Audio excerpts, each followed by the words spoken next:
Entre nos cultures. Qu'est-ce qu'un tribunal ? Un tribunal, c'est une instance pour apporter des solutions à des litiges. C'est bien ça ? Oui, on peut dire ça comme ça, effectivement. Comment vous diriez-vous ? C'est à la fois l'enceinte qui héberge les personnels qui rendent la justice et c'est une juridiction en elle-même, c'est-à-dire précisément l'organe qui rend la justice. Il y a deux aspects cette notion de tribunal. Il y a le bâtiment et les services. Exactement. D'accord. Je suis avec Clément qui est juge, un magistrat. Alors magistrat, juge, c'est encore un peu compliqué tout ça. Alors je suis magistrat effectivement, je suis vice-procureur au tribunal judiciaire de La Rochelle. Les magistrats sont effectivement partagés en deux catégories, les juges, c'est-à-dire ceux qui jugent, les magistrats du siège, et les procureurs, ceux qui prennent des réquisitions à l'audience, qui poursuivent les délinquants, mais effectivement je suis magistrat. Et les procureurs, ce sont eux qui ont une équipe de policiers. Alors, le procureur, effectivement, dirige la police judiciaire, c'est-à-dire qu'il donne des instructions, des priorités de politique pénale, et lorsque des affaires lui sont signalées, il donne les directives pour enquêter, sans se substituer aux enquêteurs, dont c'est le métier, mais pour donner des orientations, s'assurer que des infractions sont caractérisées, et lorsqu'il estime que ces infractions sont caractérisées, apporter une réponse pénale, c'est-à-dire concrètement une poursuite. C'est ceux que l'on voit souvent d'ailleurs dans les feuilletons télévisés.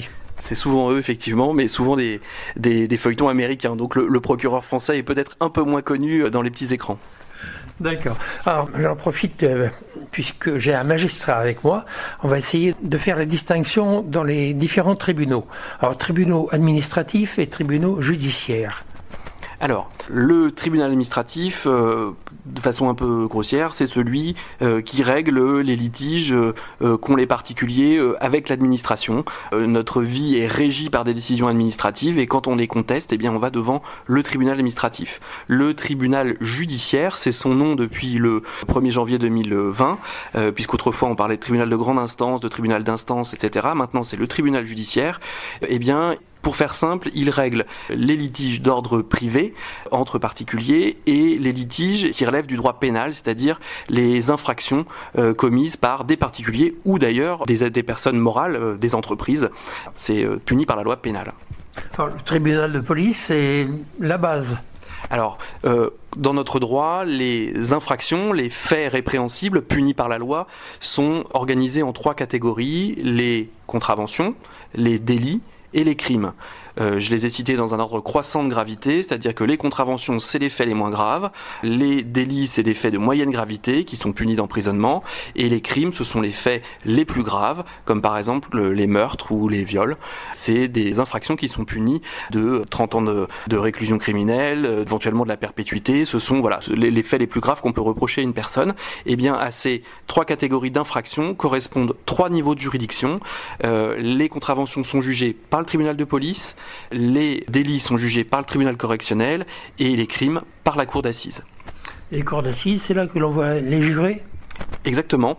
La cour d'assises est composée de magistrats professionnels, dont c'est le métier de juger, et également de jurés populaires, sachant que est en cours d'expérimentation un projet de faire des cours criminels qui pourraient juger des crimes sans jury populaire. L'idée étant de juger plus vite et donc de réduire les délais d'attente parce que c'est évidemment souvent le point faible de la justice et que les cours d'assises composées de jurys populaires, elles travaillent naturellement, nécessairement plus lentement, puisque plus on est nombreux et moins on est professionnel, nécessairement, plus on a besoin de temps pour réfléchir, décider et juger. Oui, mais les jurés, ils sont toujours accompagnés par un magistrat. Absolument, le juré populaire qui est tiré au sort, ça peut être n'importe qui, dès lors qu'on est inscrit sur une liste électorale. Il n'est pas seul, il est accompagné de minimum 3 magistrats, un président de cour d'assises et 2 assesseurs.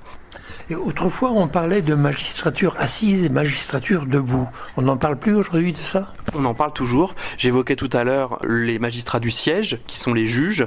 Eux, ils sont assis, alors voilà. Alors que les procureurs, la magistrature debout, à l'audience, c'est celui qu'on reconnaît parce que quand il prend la parole pour formuler ses réquisitions, il se lève, toujours. Il ne prend pas la parole assis. C'est une règle. Évidemment, ça correspond ensuite, cette dichotomie, à des statuts légèrement différent encore aujourd'hui. Les juges du siège sont inamovibles, ils sont nommés dans certaines conditions, là où les procureurs, la magistrature debout, est nommée selon d'autres critères. Merci Clément. Je rappelle que vous êtes magistrat, vice-procureur au tribunal judiciaire de La Rochelle.